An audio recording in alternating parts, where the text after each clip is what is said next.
Sentire Media. Hello everyone, and welcome to A History of Italy.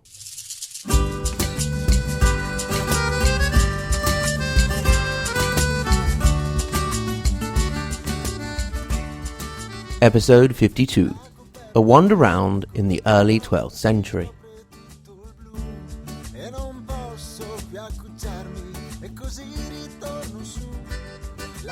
Last time, we looked at how the communes came to be from a political and economic point of view. This week, since a century has passed since the last time we looked around, we'll have a little walk around your average commune and see what would have been going on. You would enter through the city gates, for it was surrounded by walls, perhaps in time even more than one ring, since the rapid demographic growth meant that there was very little space inside the first circle. It was just inside the city gates that you would find the customs area. You could only get in during the day, for at night the gates were closed, locked and heavily guarded. Near the entrance to the walls is where you would find the resting places for travellers, the taverns, the inns, and of course, the brothels. The roads you would walk along, unless they were bits of Roman roads, were usually packed dirt, very dusty in the summer and muddy in the winter and when it rained. The houses along those roads, crowding over the roads, were a maximum of 2 or rarely 3 floors made of stone and clay. The roofs would have started out being thatched, but the fact that they kept catching fire convinced people that there might have been a good idea to use roof tiles instead. In the Po Valley in particular, there is so much clay around that we call it the Tile Valley. The streets in front of said houses would probably have been littered with the rubbish from the house. In that rubbish, you could find a few household chickens pecking about, the odd family pig, and the children playing. The windows that looked out onto these pleasant streets were small affairs with no glass and bars that didn't let in much light. You entered through the heavy main door into a dark entrance. A corridor took you through to a back courtyard with a vegetable patch and perhaps, if you were relatively well off, a rudimentary toilet area. If you couldn't afford it, you'd have to make do with going out into the fields, the ditches, or in a pinch, in a square. At night, when you couldn't make it out to a field or a ditch or even a square, you would use your bedpan and, well, just chuck it out into the street.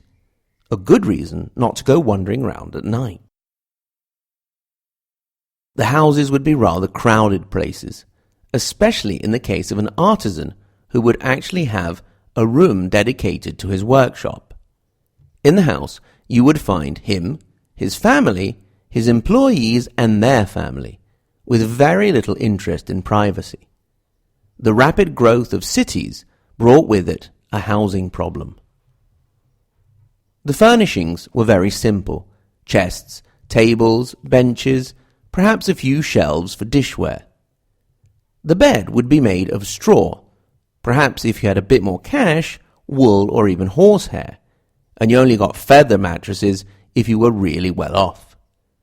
Sheets were not even contemplated, and covers also a luxury. Most people just went to bed fully clothed in the winter with scarves and cloaks, and naked in the summer. Not that there was much chance, unless you were really high up noble, of sleeping in that bed alone, because you would have a good part of your family in with you. At the foot of the bed was perhaps a brazier to warm the room.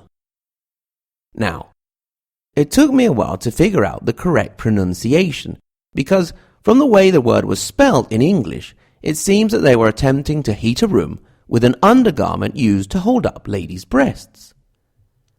So, the container of the coals used to heat a room is a brazier.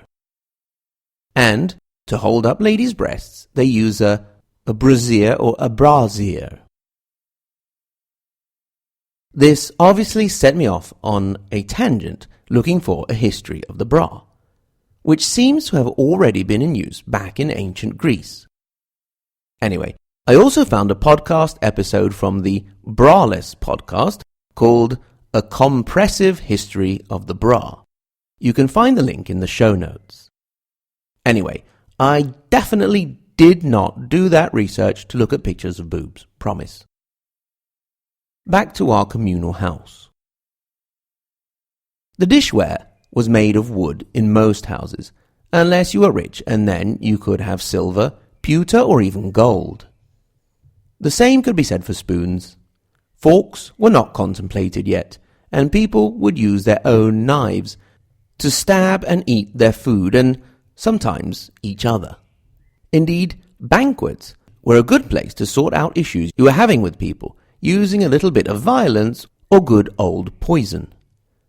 At a certain point, it was considered polite to offer a taster to your guests to make sure that you weren't poisoning them. It still happened that the taster would die, and that would inevitably lead to violence. In time, some clever murderers started to poison the tablecloth with arsenic. There was indeed a tablecloth that would also serve for people's individual napkins, so they would all wipe their hands and mouths on said cloth, or their hands on their mouths. Other ways of getting at your enemies was to poison the salt, to the point that people started going around with their own personal salt shakers on them. The main meals were usually 2 a day, one around 10 in the morning and another around 4 in the afternoon. The poor could expect to have some bread, perhaps a slice of lard and some vegetables, and soup which everyone drank from the same pot with a ladle-sized spoon. Sunday was a day to look forward to, because you would get some veal, chicken or pork, as well as some game meat, because everyone from varying different levels would do a little hunting, with the nobles doing very little else in their free time. One particularly sought-after dish seems to have been flamingo tongue. The nobles also hunted with falcons, and these birds became quite a status symbol, and therefore quite expensive. There are records of a parish priest actually selling his parish to purchase a falcon, and another taking it to mass and perching it on the altar so it would not get stolen.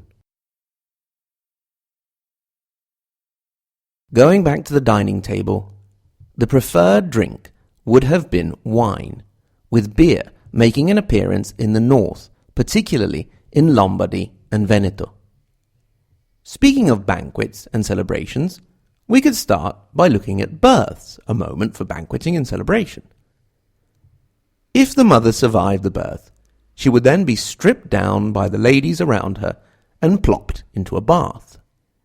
If there were any sterile women around, they were encouraged to get in the bath with the new mother, believing that it would help them to conceive. Now, I have had the great pleasure of being present when both of my children were born, as is the norm nowadays. It was wonderful, but also quite a bit gross. And so the idea of getting into a bath with a post-birth mother, well... Anyway, after that, the mother then got to, or had to, spend a month in bed. The newborn baby was taken and washed with water mixed with herbs and wine. Make sure the baby's a true Italian from the start, or water mixed with beaten eggs. After 10 days, if the little tyke was still alive, he would be christened. It is now the practice to have one godmother and one godfather. I personally have the pleasure of being the godfather to about 4 children, which means that my friends and relations are perhaps a bit too trusting about allowing me to be responsible for the spiritual education of their children. Anyway, back in the early 12th century, you could have anywhere from about 12 to 50 godparents. The babe would usually receive the name of a saint or a martyr, and a surname, which had been in use for about 2 centuries now. They would not only describe professions, but also physical characteristics or character traits. So you could be born into the Bonomi family, the good men, or, if you were less lucky, the Boccaccio, the big mouths, or even the Buiardo, the liars. If you want to hear more about Italian surnames, this week News Cappuccino will finally be back with an episode on surnames. So you can hear all about the dog wetters and god believers and porks. And yes, those are all real Italian surnames. So, great time to head on over to patreon.com/ahistoryofitaly and become a supporter.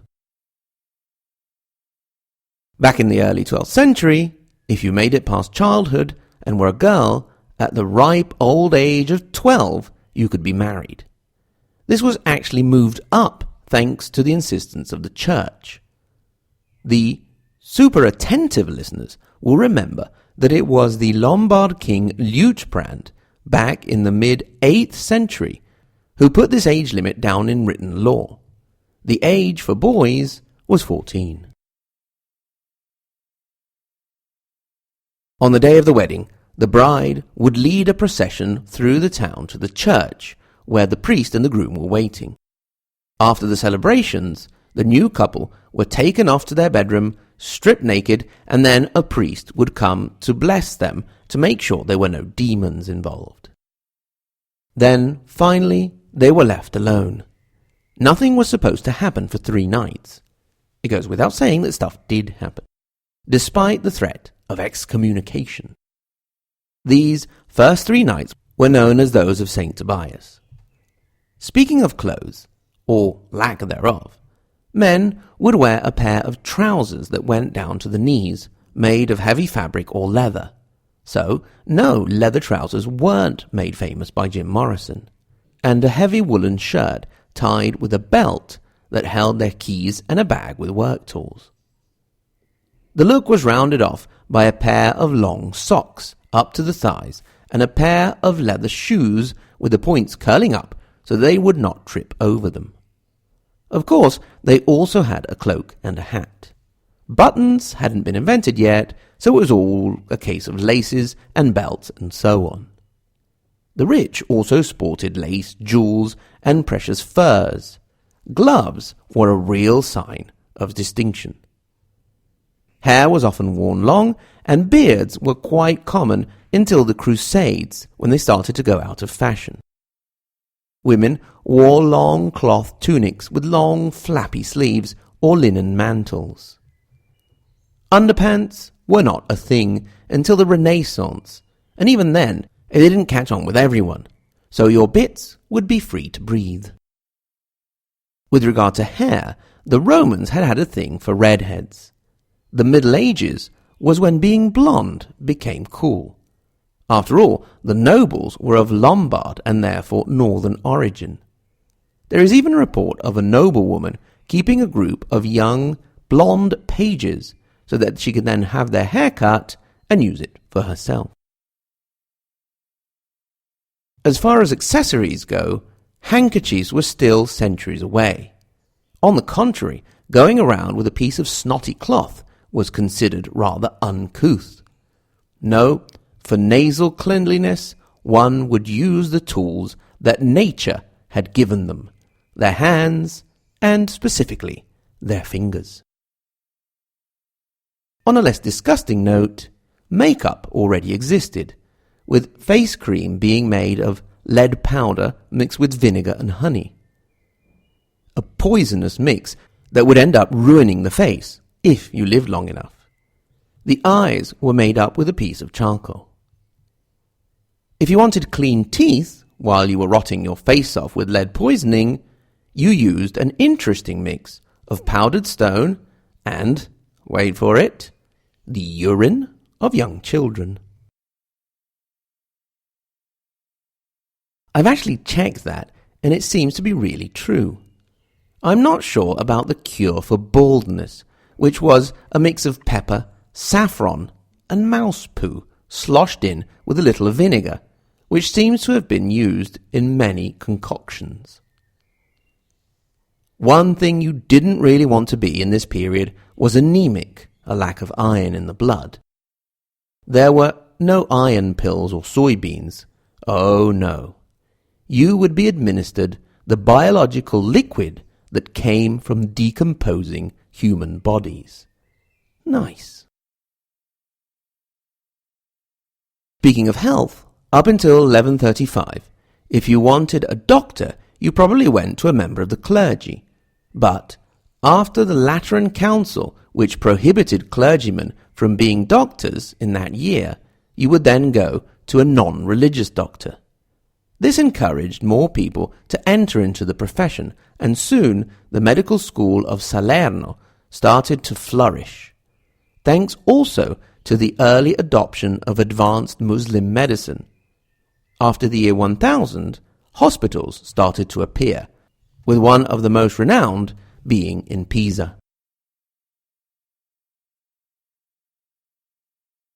Doctors, however, refused to perform surgery, which was left to those who had assisted at least a couple of dissections and could actually find someone willing to put their lives into their hands. Needless to say, those lives didn't usually last very long.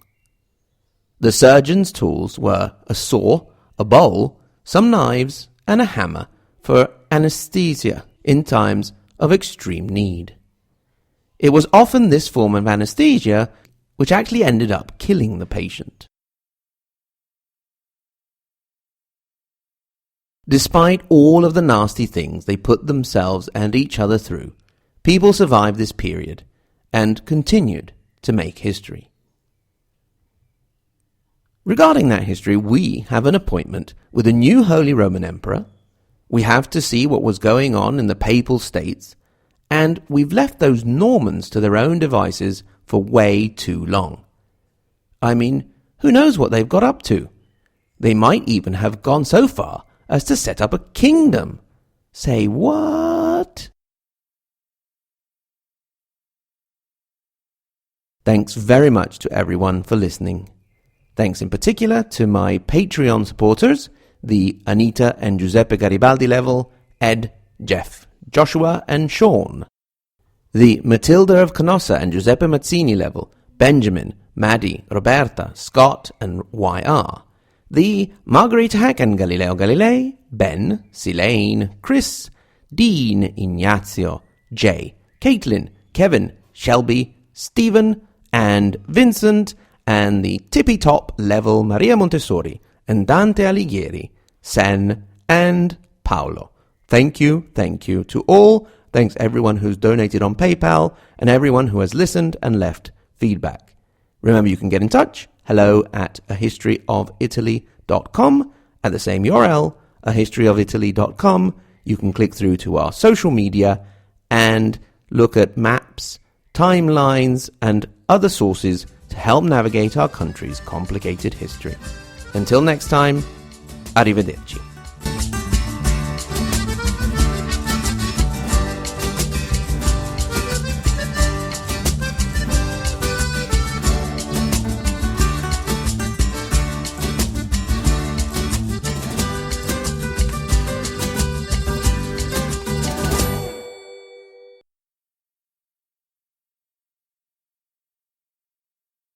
Hello, dear.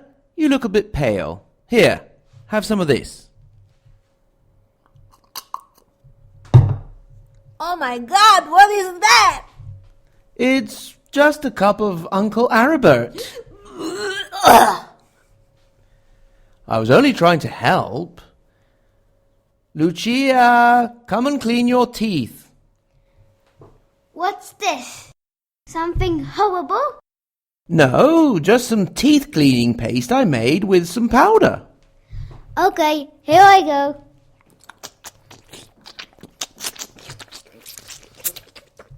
Oh, and a little bit of your cousin Adalbert's pee.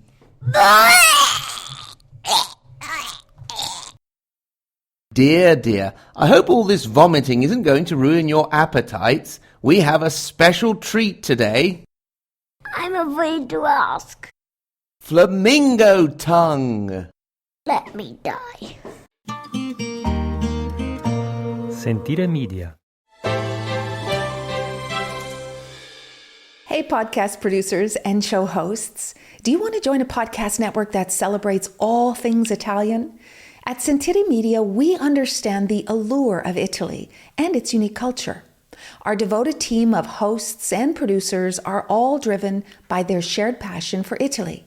And we work tirelessly to create the best lifestyle podcasts and content that will whisk you away to the very heart of Italy. With us, you can savor the mouth-watering flavors, get lost in the stories from the past, break down the cultural barriers, and truly immerse yourself in the vibrant traditions of this intoxicating country. If you have a great podcast idea or are already in production and would like to join Sentire Media, head over to sentiremedia.com, that's SENTIRE media.com, and find out how to submit your show.